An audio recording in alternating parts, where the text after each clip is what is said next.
나는 설탕 없이 살기로 했다. 이제 진짜 끝인 것 같네요. 니콜 모브레이 지음 마지막 편을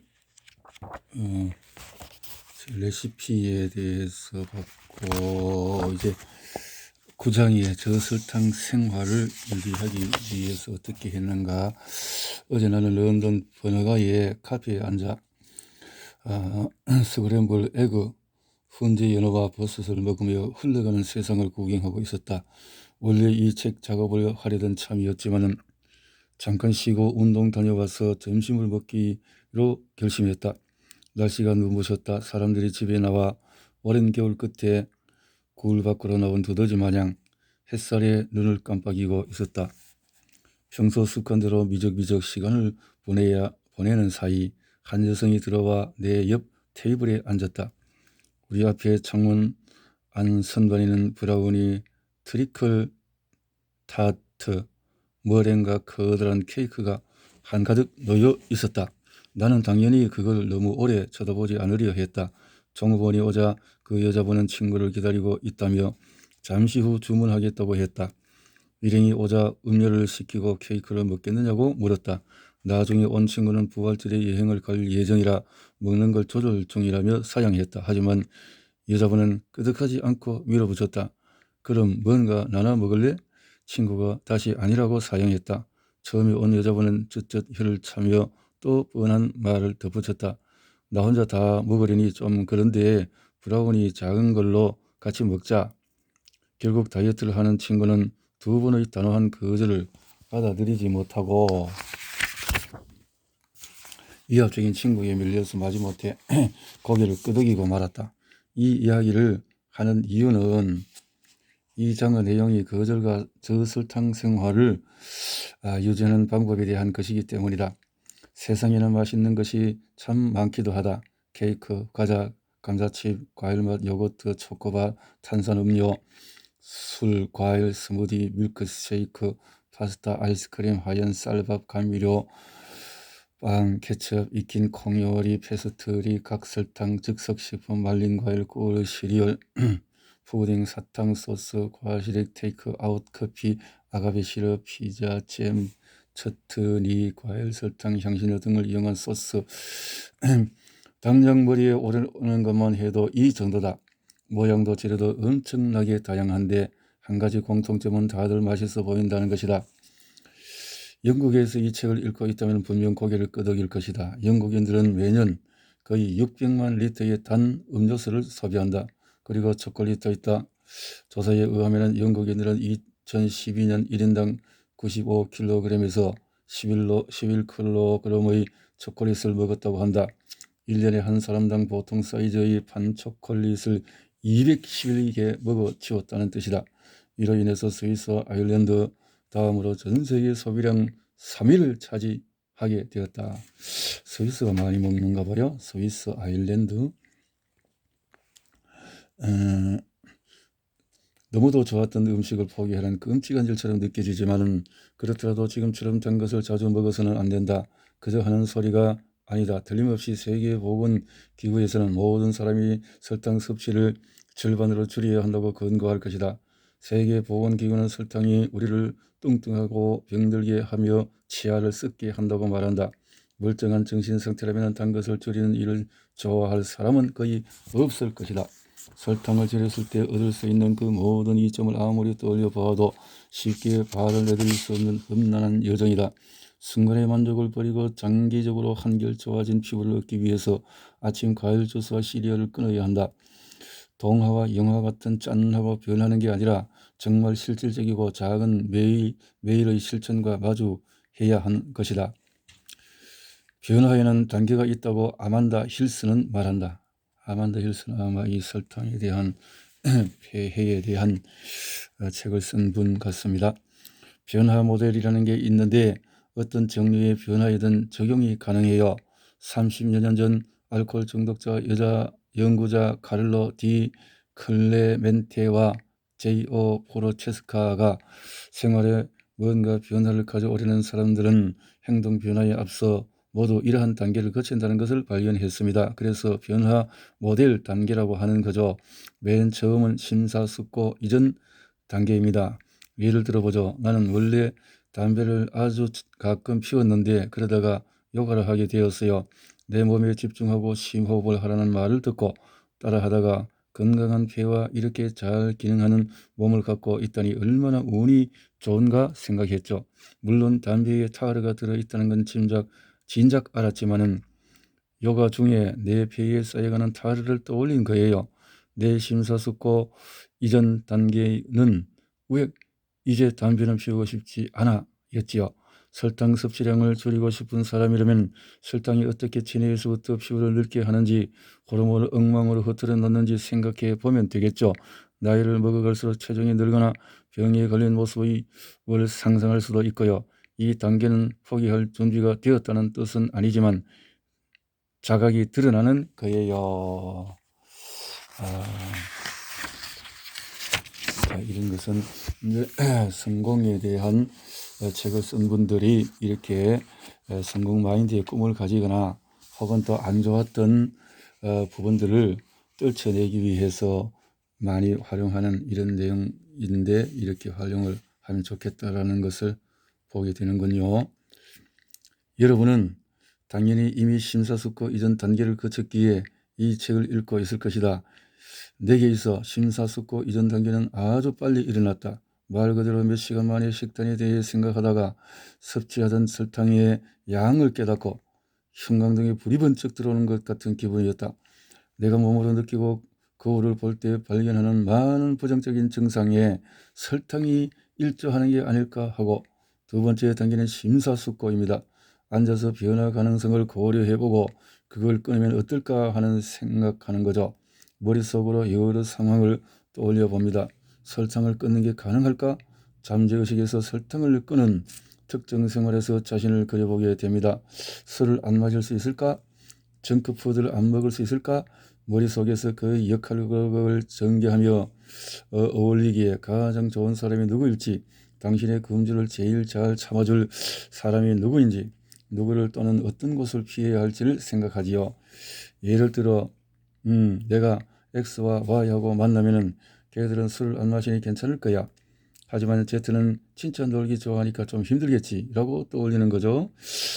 독일 맥주 축제에 못 가고 친구와 바닷가에 앉아서 마시는 맥주도 끝이라는 생각이 슬퍼졌다는 얘기를 기억하는가? 전문가들은 삶의 변화를 가져오고자 하는 많은 이들이 머릿속에서 현실보다 훨씬 부정적인 시나리오를 그린다고 말한다.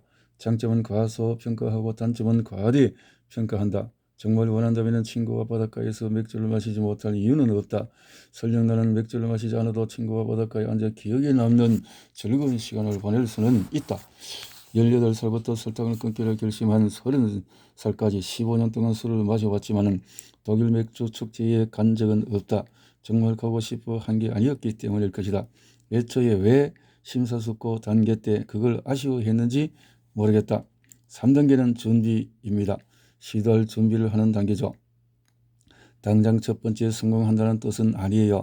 사실 대개 그러지 못하고 한 번이나 여러 번 실패하기 마련이죠. 충실한 준비는 변화를 성공시키는 비결 중에 하나다.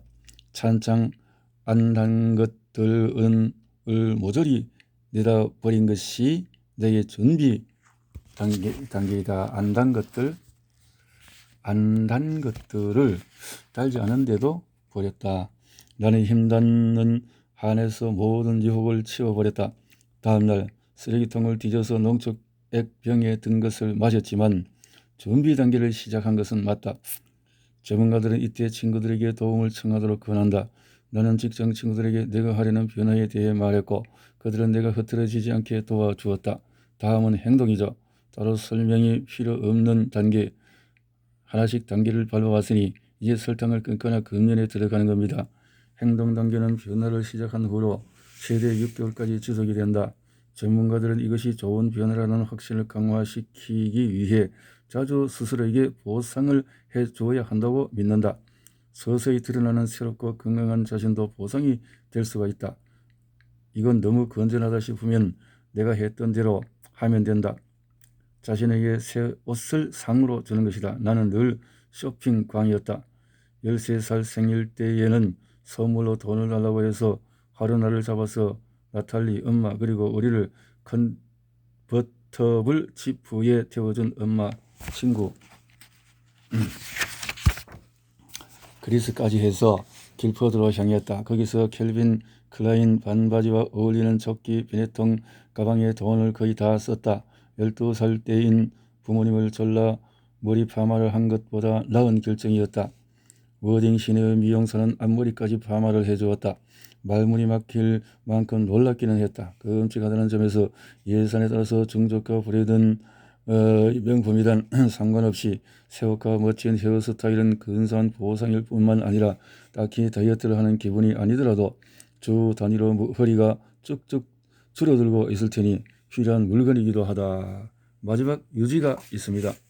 이 단계에 다다르면 성공적으로 변화를 마쳤다는 거죠. 새로운 행동 양식을 한동안 유지하여 단 것을 모조리 몰아내고 행동을 변화시킨 거예요. 하지만 이런 후반 단계에서도 무너질 가능성은 있습니다. 우린 인간이니까요. 변화 모델의 유지 단계는 6개월이 지난 후에야 정말로 시작된다. 그때조차도 전문가들은 유혹 상황을 최대한 피해야 한다고 조언한다.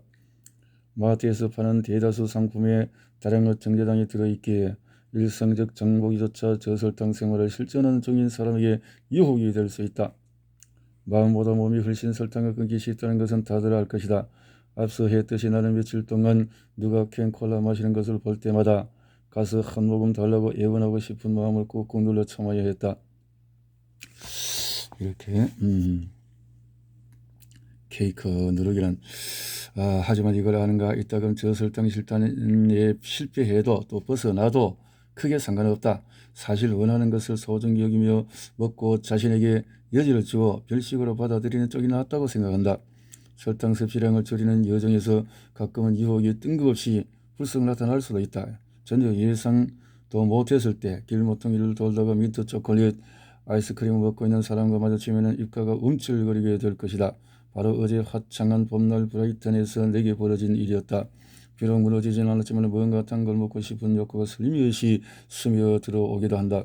일, 가족, 친구나 돈 또는 건강성의 압박이 시달리지만은 거기에 무너지지 않고 상황을 헤쳐나가려 하는데 어느새 쿵 마음을 풀어놓고 싶은 욕구가 느껴진다. 누구나 마찬가지다. 끌려도 절대 먹지 않겠다는 식으로 완전히 여지를 두지 않는 대신에 가끔은 단 것을 먹을 수 있지만 그 다음 곧장 건강한 생활로 도달아가면 실제적인 피해는 없을 거라는 태도가 더 도움이 된다. 모든 면에서 너그러운 자세를 유지하자. 나 자신의 절친이 되어주자. 나는 하루는 이걸 먹고 다음 날은 안 먹는 식의 다이어트를 신뢰하지는 않는다. 이런 식단은 저설탕 생활에는 특히 통하지 않는데 단 것에 대한 갈망을 없애기까지 시간이 제법 걸리기 때문이다. 그래서 나는 일부 사람들처럼 자유롭게 먹는 날을 따로 정해놓지 않는다. 정말 도움이 되지 않는다. 끊으려면 끊으라 이 말이죠. 설탕 섭취량을 줄인 기쁨을 찬미하는 책을 썼음에도 나 역시 유혹에 무감각하지 않다. 어쩌다가 한 번씩 좋은 레드와인 한 잔을 마신다. 술을 마시는 경우는 직장에서 거지 같은 하루를 보냈을 때와 누구와 싸울 때가 가장 좋은 상황에 있을 때로 하려고 노력한다. 음식과의 감정적인 연관을 줄이기까지 오래 걸렸기에 또 거기에 붙들리고 싶지가 않다.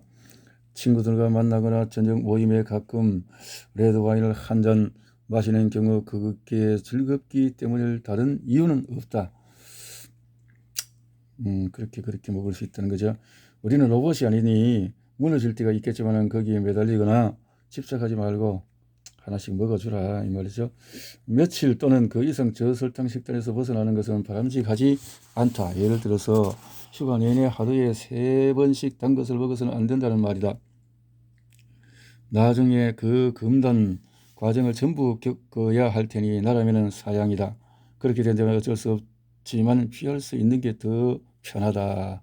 이안 마보는 습관적으로 단 것을 먹는 것이 문제라고 말한다. 앞서 설명한 대로 단 것을 먹고자 하는 생화학적인 욕구는 물론 존재합니다. 하지만 설탕에 대한 욕구의 큰 부분은 습관에서 나온다고 생각해요. 만약 2주간 설탕을 전혀 섭취하지 않다가 막대 사탕을 먹었다면 정말 끔찍한 느낌일 겁니다. 마치 입안에 열이 확 오른 기분일 것이죠. 하지만 이런 종류를 정기적으로 먹는다면 그 감각에 무감각해져요. 일정 기간 설탕 없이 지내면 단 것과 달지 않은 것에 대한 인식 자체가 바뀔 겁니다. 예전처럼 즐길 수가 없을걸요. 이한의 말을 들이 처음 술을 마셨을 때의 느낌이 생각났다. 어떤 기분이었는지 기억하는가? 나는 아주 어릴 때 아버지의 조정 클럽에서 누군가의 맥주를 한 모금 훔쳐 마신 게 기억이 난다. 고약한 맛이었다. 어째서 사람들이 저런 걸 큰 잔으로 마시는지 도무지 이해할 수가 없었다. 이렇게 틀릴 수 있다는 거죠. 새로운 습관을 만들기 아주 어린 습관을 버리기보다 쉽다는 사실을 기억하자. 줄리아 레인턴이 썼듯이 새로운 습관, 반복된 행위를 통해서 두뇌에 끊어져 버린 행동 경로는 쓰지 않으면 약해질 수 있기는 하나 절대 사라지지 않는다는 것이 연구를 통해 밝혀졌다. 짜증스럽지만 습관이 아주 쉽게 되살아날 수 있다는 의미이다. 금연을 해본 적이 있다면 이미 알 것이다. 습관이나 갈망은 실제 욕구 대상보다 더 큰 힘을 갖고 있습니다. 금전 문제가 복잡한 친구가 있다고 쳐봅시다. 20대 때 신용카드를 한도까지 써버리고 빚을 져서 부모님에게 도움을 청하죠.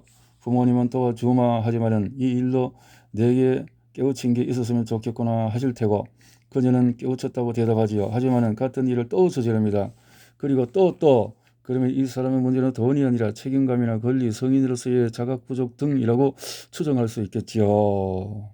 계속해서 부모님에게 돈을 빌린다면 그분들에게 의존한다고 할 수도 있습니다. 음식도 마찬가지로 원하는 걸 먹고 살찌고 빼고 또 살이 찌는 과정은 거의 자신에게 상과 벌을 주는 형태입니다. 그로 인해 혼란 상태에 붙들린 제 음식과는 별 관계없을 원래 문제에서 벗어나지 못하죠. 무엇을 먹느냐 하는 것은 너무나 많은 측면을 지녔고 생화학적인 반응과는 별 관련이 없습니다. 이안의 말대로라면 어떻게 이 함정에서 벗어날 수 있을까? 새로운 습관을 만드는 쪽이 옛 습관을 버리기보다 쉬우니 가장 쉬운 방법은 언제고 욕구가 느껴질 때마다 써먹을 수 있는 병렬 패턴을 만드는 것이다. 먼저 무엇이 자신을 자극하는지 파악해야 한다. 오후 4시에 초콜릿이나 단 것에 손을 뻗는 경향이 있다면 견과류나 후무스, 채소를 간식으로 준비한다. 감정을 먹는 걸로 해결하는 사람은 하루의 스트레스를 초콜릿으로 늘려보낸다면 대신 스트레스 해소에 도움이 될 운동을 해본다. 2년 전에 내 이 글을 읽었다면 어이없어 하며 운동은 초콜릿 먹는 것과는 전혀 다르지. 운동은 힘이 들고 초콜릿 먹는 건 안 그렇잖아 하고 생각했을 것이다. 하지만 운동은 정말로 간식을 대신할 수 있다. 몇 주 동안 계속하면 이러한 병렬 패턴이 각인이 된다. 스트레스를 받거나 따분할 때 단 것이 땡기던 옛날 습관에서 벗어나 대신에 운동하러 가고 싶다는 욕구가 생길 것이다. 사실 의존하던 습관에서 벗어나기 위해서 노력할 때 한 번쯤 무너지는 것도 좋다는 견해가 점차 늘고 있다. 나는 2010년 여름 잡지에서 저널리스트 맥 고완이 기고한 새로운 끊기 방법이라는 기사를 읽고 처음 이런 견해를 알게 되었다. 맥 고완은 흡연자였으며 담배를 끊으려고 한 사람의 60에서 90% 정도가 처음 금연을 결심하고 나서 1년 안에 담배를 다시 피운다고 썼다. 60에서 90%가 알코올 중독자의 약 80%도 최소한 한 번 이상 치료용 술을 찾는다. 간단히 말하자면 이런 내용이었다. 체중 감량에서부터 약 끊기까지 큰 행동 변화에 의해서 처음에 완벽하게 해내는 사람은 드물다. 대부분의 경우 그건 길고 험난한 길이다. 이 글은 재발은 매우 흔하며 또한 그저 재활을 향하는 길 한가운데 있는 사소한 걸림돌일 뿐일 수 있음을 인지하라고 말한다. 올바른 방식으로 대처하기만 한다면 재발은 장기적인 성공의 발판이 된다고도 했다. 그리고 2011년 사망한 시애틀에 있는 워싱턴 대학교의 교수이자 심신자각의 근거한 중독 행동의 재발 예방의 저자였던 저명한 심리학자 지 앨런 말라트의 말을 인용하고 있다. 글로 인용하고 있는데 지 앨런 말라트의 글에서는 그의 초기 해안 중에 하나는 흑백 논리적인 사고방식으로 인해 사소한 재발이 큰 일로 번질 수 있다는 것이다. 잠깐 신선한 걸 가지고 많은 이들이 그냥 포기해버린다. 시작한 지 얼마 안 된 금연자가 친구의 담배를 몇 모금 빨았다가 또 한 개 팩이 피우고 그 다음에 이미 다 걸렸다고 생각하고 한갑을 사버린다. 말라트가 이름 붙인 이 절제 위반 효과는 뭐든지 완벽함에 미치지 못하면 실패라고 여기는 믿음 때문이다. 말라트는 재발을 패배보다는 실수로 보도록 이끌었다. 죄책감에 빠져서 허우거리는 대신에 그런 일이 벌어졌는지 분석하고 상황을 세세히 뜯어봐야 한다. 어떤 기분이었는가? 그날 앞서 무슨 일이 있었는가? 누구와 있었는가? 우리는 이것을 새롭게 습관을 익혀나가는 과정의 하나로 만들고자 합니다. 말라트는 그렇게 말했다. 이런 정신 자세를 통해서 회복적인 중독자는 어떤 상황에서 재발이 발생하는지 파악하는 방법을 배울 수가 있다. 실패 가능성을 염두에 두고 그 너머 더 넓은 변화의 지평을 볼 수 있게 된다. 그래서 한번 어떻게 실패라고 하지 말고 실수다, 실패가 아니라 실수다 하고 다시 재도전하면 된다는 거죠. 다시 말하자면 내가 6장에서 언급한 대로 오후 3시에 화이트 러시안 칵테일을 빨대로 마시고 뒤이어 레드와인 한 잔과 마요네즈에 곁들여 칩 한 방울을 먹었다 해도 세상이 끝난 건 아니라는 것이다. 이제껏 애써 온 것을 전부 망쳤다고 끙끙대기보다 과거의 일로 돌리고 앞으로 나아가야 한다. 그렇죠. 이렇게 해서 그런 재발이 꼭 끝을 뜻할 필요는 없지만은 애초에 재발을 방지할 수 있는 대처 전략을 개발하는 것이 낫다는 의미다. 욕구의 대처 기술을 사용하는 사람의 경우 그냥 견뎌내고 하는 사람보다 유혹에 저항할 가능성이 25배 높다고 그녀는 썼다. 여기에 그녀가 기사에서 인용한 몇 가지 전략이 있다. 계획을 하기. 본인의 습관에 대응해서 회피할 계획을 세우고 힘든 상황을 예측한다. 평소 초코바를 사던 신문가 반대에 가지 않는다거나 마트를 둘러보는 대신에 온라인으로 식품을 주문한다거나 외식을 하러 나간다면 다양한 저설탕 음식을 내놓고는 식당을 고르는 식으로 한다. 그 다음에는 인지적인 속임수, 충동 파도 타기. 단 것이 당기면 욕망이 어떻게 치솟았다가 쓰러지는지 관찰함으로써 정신적인 거리를 둔다. 그 다음에는 의미 있는 인생 목표 개발하기. 비키니 촬영으로 당당히 다니는 걸로 욕구로 바꾸자. 아만다 힐스가 말한 마음이 흔들리지 않게 도움을 줄 수 있는 어떤 여러 가지를 자기 자신이 스스로 찾아서 만들면 좋겠다. 자제의 비결은 동기부여예요. 생활 방식을 변화시킴에 따라서 외모, 몸 상태, 행동이 나아지거나 다른 면이 좋아진다면 그 자체가 원동력이 되는 거죠.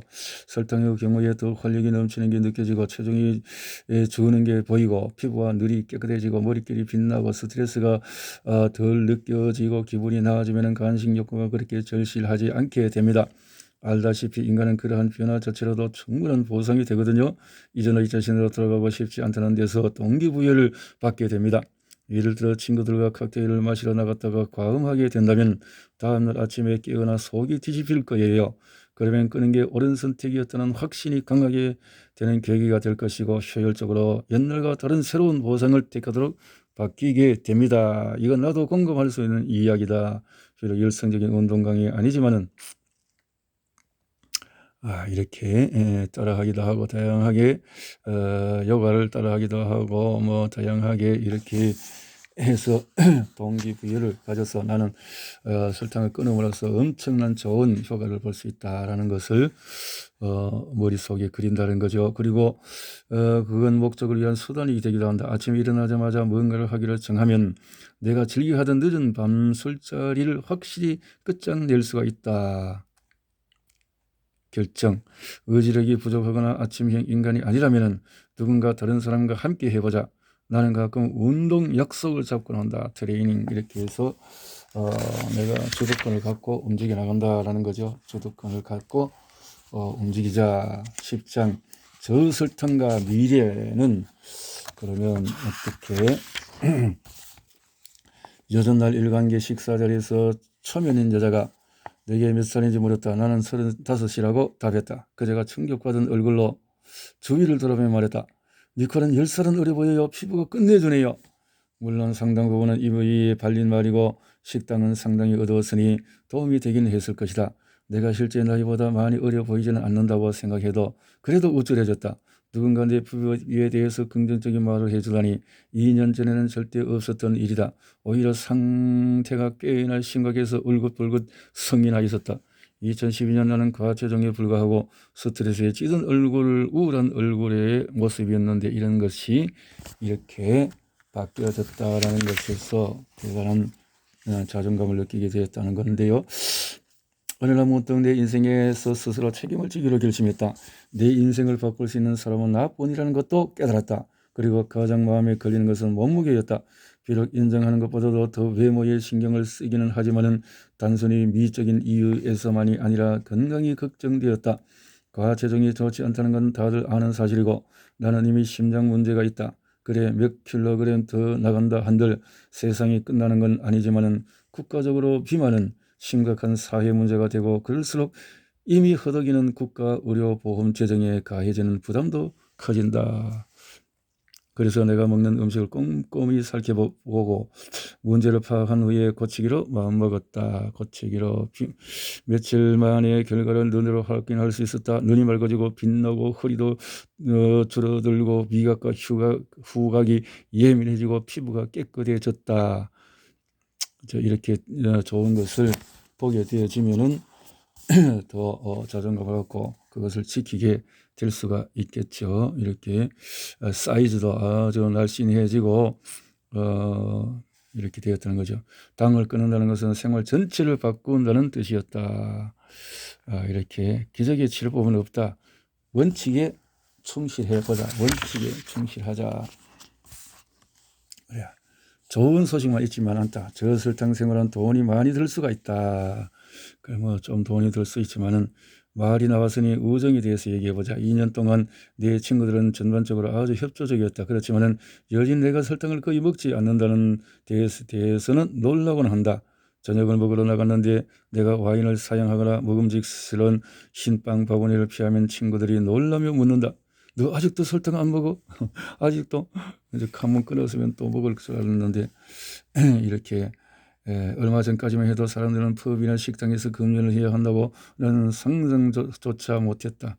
직장인들이 출근 지하철에 담배에 불을 붙이거나 비행기 흡연석에 앉아서 휴가를 가던 그 시절에는 뻐끔뻐끔 연기를 피워 올리는 일이 사회적으로 용인되었다. 정부나 규제 입법자들이 간섭할 수 있는 영역이라는 생각 자체가 아예 없었다. 그러나 이제는 그런 공간도 있고 얼마나 이렇게 힘들게 만들었듯이 설탕도 그렇게 했으면 좋지 않을까. 그런데 이게 업계가 그것을 허용을 하지 않는 문제들이 있는 거죠. 몇 년 전에 스위스 베르비에에서 스키 학교를 운영하는 친구 가이와 토비를 만나러 갔다. 그것은 천국 같은 산길설 마을로 스위스 알프스 해발 1500m에 위치해 있다. 고도가 높아서 공기가 맑고 상쾌하며 겨울에는 춥고 정신이 번쩍 든다. 그러니까 담배가 유행해서 사라지기라도 할 듯이 마구 피워대는 사람들로 가득한 실내로 들어가기 전까지는 말이다. 눈이 따끔거렸다. 공기가 지나타가든지 머리가 아프고 숨이 막혔으며 숙취라도 겪는 기분이었다. 스키 슬로프에서 하루를 보내고 다음날 저녁에 내 방문을 여니 방구석 의자에 독한 담배 냄새가 풀풀 났다. 전날 밤 입은 옷을 둔 곳이었다. 참 이렇게 골초들이 많은 곳에는 그렇겠지요. 가장 마지막까지 버텼지만 스위스 역시 이제 공공장소에서 흡연을 금지했다. 담배처럼 설탕 판매도 마찬가지로 결국에는 규제가 될까? 설탕 섭취량을 절반으로 줄여야 한다는 세계보건기구의 권고 앞에 대해서는 이는 하루 필요 열량의 겨우 5%만 설탕을 통해 섭취해야 한다는 의미이다. 서구 정부가 식품이 설탕 범벅이 되도록 방치하는 이유는 국민들을 더 행복하게 해서 다루기 쉽게 만들려 하기 때문이라는 이론을 퍼뜨리는 음모론자가 많다.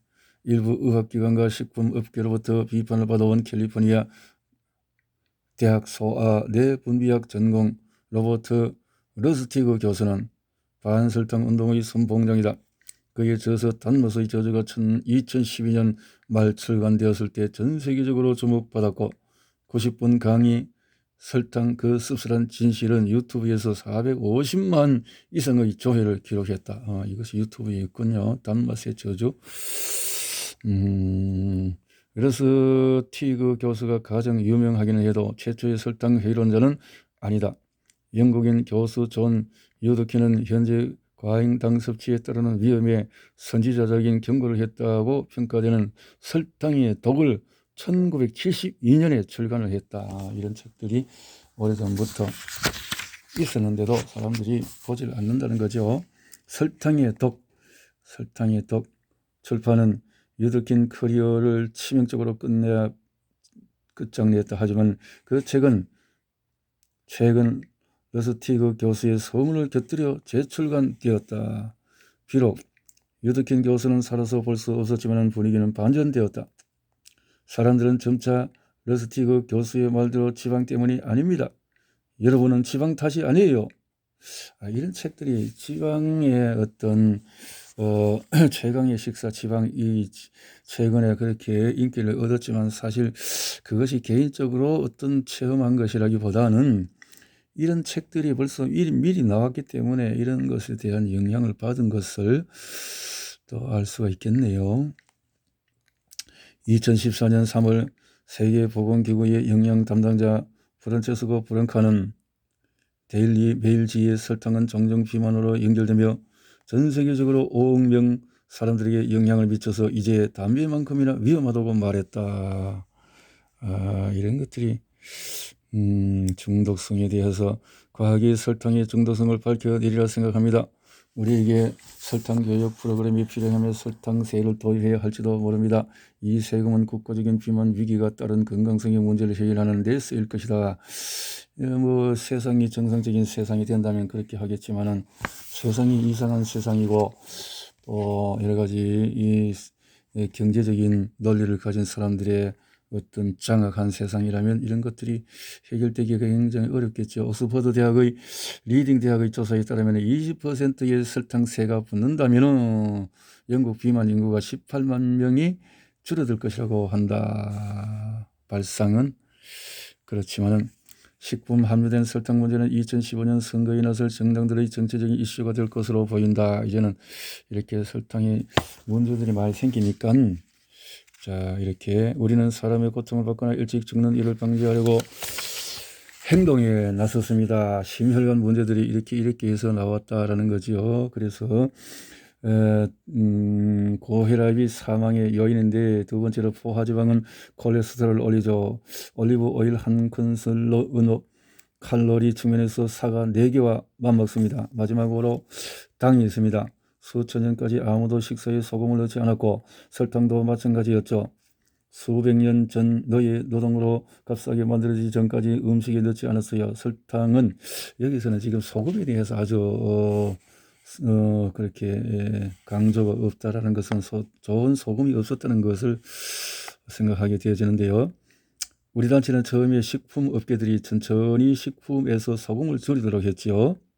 소금을 줄이고 그래서 이게 단 것이 슈퍼마켓에서 구매하는 식품에 든 소금 분량은 이제 대략 30% 감소했습니다. 하지만 아무도 알아채지 못했죠. 설탕도 마찬가지로 식품업계와 협력해 아무도 깨닫지 못하게 천천히 줄여나갈 수 있어요. 공공보건 측면에서 보면 전체 국민들의 건강을 증진시키는 훌륭한 아이디어입니다. 그 소금에 대해서는 아직도 깊은 어떤 의미를 생각하지 못하고 있는 내용인 것을 보게 되어지네요. 소금을 줄이게 되면 설탕이 들어가고 설탕을 통해서 몸이 더 문제가 될 수 있는데 그러나 소금 자체가 정제한 소금의 문제 때문에 그런 건데요.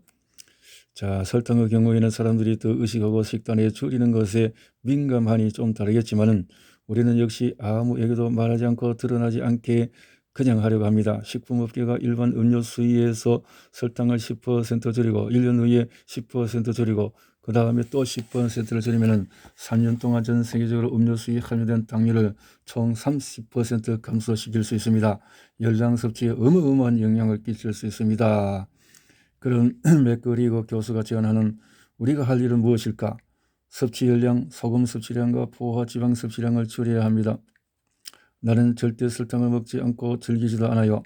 영향력이 강한 식품업계를 없애는 건 불가능합니다. 그러니 식품업계가 판매하는 그 끔찍한 식품들을 건강하게 변화시켜야죠. 그게 우리의 목표입니다. 목표이지만은 2014년 3월 국가보건서비스가 잘 살기 웹사이트에 균형 잡힌 식단이라는 정보 페이지가 있는데 설탕에 대한 다음과 같은 웃긴 조언이 있다. 페이스트리트 대신 건포도 빵을 드세요. 건과일이 들어가고 달콤 끈적거리는 글레이저 바른 흰 빵이 건강에 대안이 되기는 힘들다는 데 대부분 동의할 거다. 우리가 해온 설탕 이야기를 정리해 보자. 세계보건기구의 기준은 식품 완제품에 추가된 설탕, 즉 말하는 공허한 칼로리에 집중하고 있다. 그러니까 이게 설탕 자체의 어떤 완제품보다는 가공식품에 들어있는 이런 것들을 생각을 하지 않는 것이 문제라는 거죠. 혼란스러워지기 시작한 대목은 꿀, 아가베 시럽, 메이플 시럽 등에서부터다. 이들도 설탕만큼 몸에 나쁠까? 나는 건강업계 전문가들과 저설탕 운동에 관심 있는 언론인들과 최근 조찬 자리에서 이 문제를 토론했다. 많은 이들이 아가베 시럽, 꿀, 메이플 시럽은 뭔가? 설탕보다 나으니까 음식에 사용해도 괜찮다고 믿고 있다. 나는 그게 설탕보다 크게 낫지 않다고 분명히 말한다. 간단하게 말하자면 우리 몸은 메이플 시럽, 꿀, 아가베 시럽에도 다른 단 것을 섭취할 때와 거의 같은 방식으로 반응한다. 이런 상품 중에서 많은 수가 그래놀 설탕보다 덜 정제되긴 했지만 그렇지 않은 것도 많고 설령 그렇다 해도 체내에서 그래놀 설탕과 같은 방식으로 혈당치를 급상시킨다. 여기 문제군요. 천년당이 약간의 미네랄을 함유한 건 사실이지만은 역시 그렇게 우리에게 올릴 수 있다. 천년이다. 설탕을 줄이려면 꿀, 아가베, 메이플도 제한해야 된다. 혈당을 급상승시킬 뿐만 아니라 단 것에 길든 입맛이 유지가 되기 때문에 그래서 단 것을 끊으려고 하는 그 시도에 찬물을 끼얹는다라는 거죠. 그래서 좋다라는 당분 자체도 과일당 자체도 줄이는 것이 좋다. 과당이라는 것은 간에서 처리가 되는데 너무 많이 먹을 경우에 포도당 신생합성이라는 과정을 통해서 간에서 포도당을 만들어내게 됩니다. 새로운 포도당 형성이죠. 비록 과당이 혈당에 직접적으로 영향을 미치지 않더라도 겨우 한 단계 더 거칠 뿐으로 결과는 거의 똑같습니다. 이한 마버의 말이다. 물론 농산물에서 비타민, 미네랄, 섬유질을 얻는 것 역시 중요하다. 최소한 내가 저설탕 과일이라고 부르는 짙은 색베리의 섭취량을 상당히 늘리지 않고 그냥 과일 섭취량만 줄여서는 안 된다. 이건 절대적이다. 여기 중요한 게 있네요. 그렇죠. 과일 자체에 이 당분을 없앤다고 과일 자체를 안 먹으면 다양한 미네랄, 비타민을 못 먹으니까요. 그래서 이런 것을 섭취할 수 있도록 해야 된다. 당뇨에 관해서는 모든 과일이 똑같은 것이 아니다. 파인애플, 복숭아, 바나나, 사과, 배 등 혈당 급상승을 유발하는 최악의 범인들에 비해 짙은색 베리는 혈당에 크게 영향을 주지 않는다. 과일 끊기가 너무 어렵게 들린다면 줄이기라도 해보자. 또 당이 낮은 과일을 먹는다. 당이 낮은 과일을 먹음으로써 도움을 받을 수가 있다. 그래서 나는 감자만 제외하고 두 종류를 다 먹는 편이다. 탄수화물 중에서도 섬유질이 많은 탄수화물을 먹어야 되겠죠. 마지막으로 체내에 당으로 변하는 식품이 있다. 이들은 입에서 꼭 단맛을 내는 것은 아니라 맛으로 구분하기는 어렵다. 익숙해질 때까지 GI 지수가 표시된 것을 찾아서 본다. GI 지수가 높으면 파스타, 흰쌀밥 등등 이런 것들을 GI 지수가 낮은 것은 현미, 렌틸, 콩 등등 얼마나 이렇게 체크를 해서 먹을 필요가 있다라는 거죠. 인공감미라는 아예 자체를 내가 던져버리는 게 좋겠다라는 것이고 설탕을 많이 섭취하는 고객들은 늘 피곤해 하시죠. 에너지가 딸리는 거예요. 에너지가 생기지 않는다는 것이죠. 보디즘 트레이너 리 멀린더의 말이다. 그래서 지상에서 80년은 산다는 것인데 80년을 피곤하고 몸이 안 좋은 채 살아가기에는 긴 시간이니 몸을 챙겨야죠. 그렇죠. 오늘날 여성들은 나이 든 여성보다도 더 심하게 노화되고 있어요. 흡연과 태양으로 인한 손상도 있지만 상당 부분은 액상과 당 같은 것들 때문에 그런 거예요. 당분 때문에 그렇다라는 거예요. 앞서 언급한 피부과 전문의 미카 엥겔의 말이다. 식단을 바꾸면 피부 또 부수적인 효과가 짭짤하다. 이렇게 도움을 받을 수가 있다라는 거죠. 식단을 바꾸면 여드름을 크게 개선할 수가 있다. 피부 자체가 탱글탱글해지고 좋아진다라는 건데, 사이즈도 이렇게 줄어들고 이렇게 해서 도움을 받을 수 있는 것을 하고, 지난 2년 동안 내 삶이 얼마나 달라졌는지 아무리 강조해도 모자라다. 누군가가 2012년의 나에게 건강해지는 방법에 대한 책을 쓰게 될 거라고 말했다면 나는 면전에 대고 웃었을 것이다. 사람들은 저설탕 생활이 힘들다고 하고 얼마간은 그 말이 맞다 하지만은 토요일이면은 울버스 매장 여권 사진 촬영 부스에 숨어 돈 안 내고 사탕을 우적우적 먹던 어린애, 대다수 토요일마다 맥도날드 밀크쉐이크를 마시고 입가심으로 그 뻑뻑한 포도당 사탕을 먹던 10대, 대학 기숙사 방 침대에서 눈도 뜨기 전에 초콜릿 비스킷으로 손을 뻗어먹던 여자였던 내가 할 수 있다면 누구든지 가능하다. 이렇게 엉망으로 살았던 나도 성공했다 이 말이죠. 나는 설탕 없이 살기로 했다. 2016년 1월 첫 판을 내었거든요. 이렇게 해서 성공적인 책을 갑자기 만들어 내어줬다라는 건데, 예, 참 성공 축하합니다. 이렇게 성공을 한 책을 보니까